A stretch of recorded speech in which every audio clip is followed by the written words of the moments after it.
Good morning, everyone. It's Jen from Tarot Spirit for your weekly reading.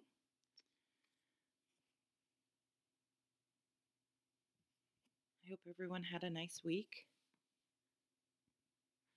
So let's just, I gotta adjust the camera here. Let's jump right into the reading. So the first card we have this week is the Eight of Swords. Sorry.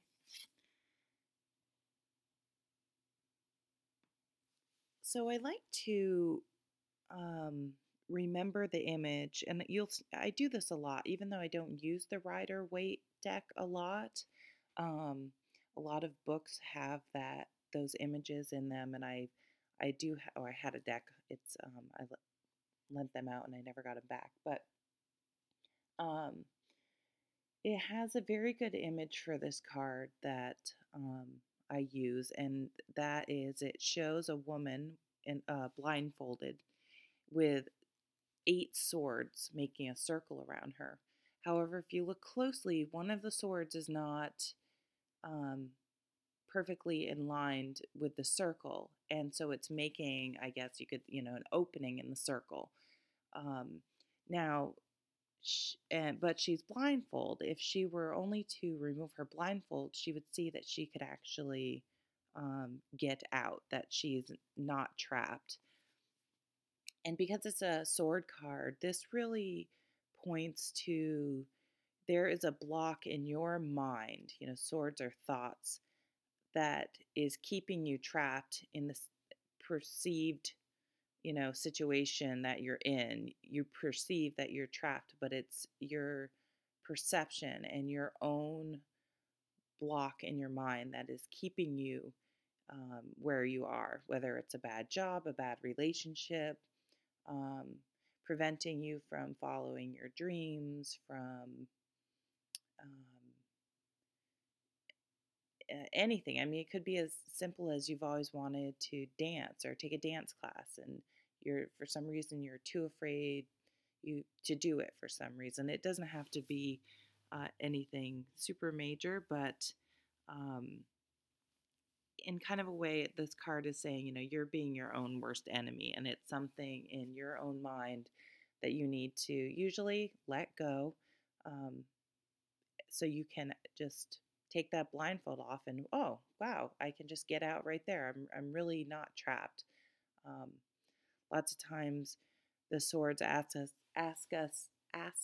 us to remove all that emotional baggage that we carry and that visceral reactions that we have, and try to take that filter, because we filter our lives through these emotions and these perceptions of how things are going to happen. And the Eight of Swords asks us to let that go and try to really see things much in a much simpler way, without all the excess baggage. So let's move to the next card. And we have the Seven of Shields.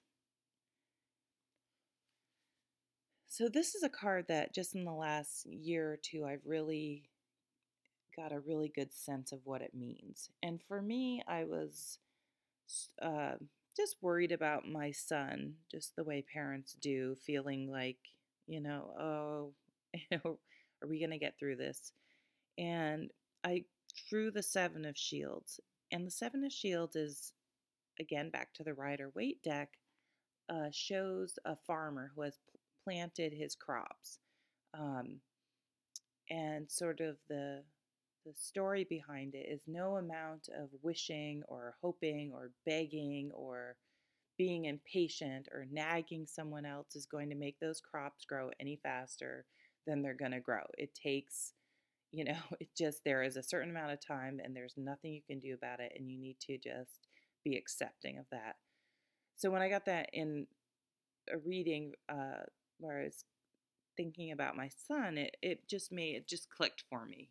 This card is about kids are going to take they're going to take their own time to grow up and mature, and they're not supposed to be instantly mature because they're kids. That's why it takes 18 years for them to even leave the house. So um, it I took it as it telling me to be patient and accepting that this is just the way it is, and it's okay. It's supposed to be that way. It's supposed to take that long.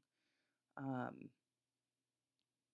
so I'm gonna actually pull the next card before I look at these all together. Oh, the Tower.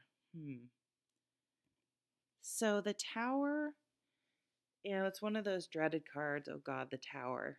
Um, Total mass destruction. But really, I'm trying to embrace these more negative cards. And the Eight of Swords people is one of those cards where sometimes people are like, oh, but I really embrace that because come on, you can completely solve this. It's just a block in your own mind. So that's really not, in the grand scheme of things, that's a big deal. You can solve it. You can deal with that. So the tower usually shows up when we need to sort of break out of the Eight of Swords. We need to stop being in that perpetual state of, oh, I'm trapped, I can't get out, I don't know what to do, this is awful. The Tower comes along and forces us out of that Ring of Swords. It doesn't wait for us to see it. It's just, it forces a change that needed to happen anyway, but for some reason we could not bring about ourselves. And I think in this reading it's talking about our own mental blocks. An extreme example is if you're in a job you hate and you get fired from it. You probably should have walked away from it a long time ago or tried harder to find a new one, but you were just sitting there complaining and hating it. The Tower will come along and say, well, you know what, enough of this, you're out of there. It could be you're in a bad relationship and you're thinking of leaving and you find out your spouse is cheating on you, or they come in and leave you, which even though you wanted out could be devastating. So the Tower does point to sort of a bigger event, but the real meaning behind it is that it will inside spiritually change you.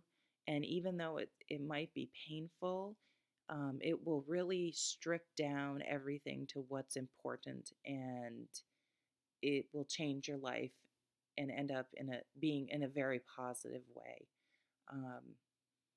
Perhaps you've been too materialistic and your house burns down. It'll, be very painful, especially, with things like pictures and stuff to lose.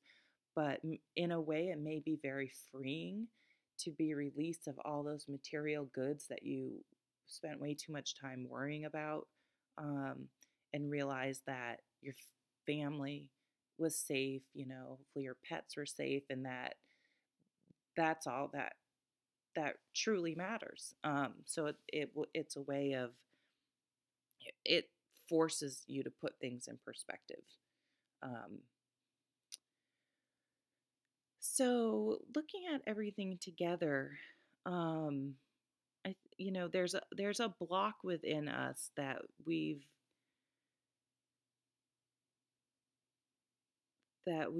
really need to address. I'm trying to really think about the Seven of Shields here. It asks us to be patient.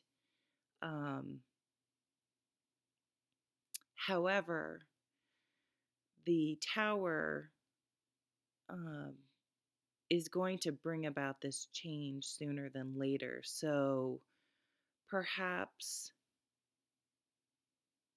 once we can free ourselves from the Eight of Swords, we need to be patient that the change we made, maybe we finally had the mental clarity to get out of the Circle of Swords, but we have to be patient with ourselves, because that doesn't mean things are going to be exactly the way we want them to be now that we've had this realization, or that we feel like we've broken away. I think sometimes when people get divorced, they think it's sort of a get out of jail free card and everything's going to be awesome. And then they realize that they need to start their lives completely over. They need to learn to be alone if that isn't something that has been within their comfort zone. And it can be not that, it can be upsetting, but it isn't the end all be all. And there's a period of um, adjustment that just is, and no amount of wanting it to feel better right away or anything is going to change that. And same thing after the towers effects. Um, there's going to be a healing process, and it's going to take as long as it takes, and it might be frustrating, and you may be questioning, but wait a minute, I finally made this change. I've been needing to make it, whether I was responsible for the change or not. It What happened needed to happen. So why don't I feel better now? Why isn't everything great? Um, so just remember the Seven of Shields is telling you that it's a process, and you need to go through that process. You can't skip it. You can't cut the line, um, and you will get there.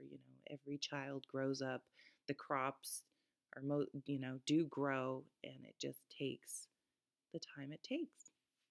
So this is Jen from Tarot Spirit. I hope you have a good week. I think this is going to be a really cleansing week. For some reason that comes to mind, that we're going to be able to release some things that we've really been hanging on to, that have been dragging us down. And it might be a little scary.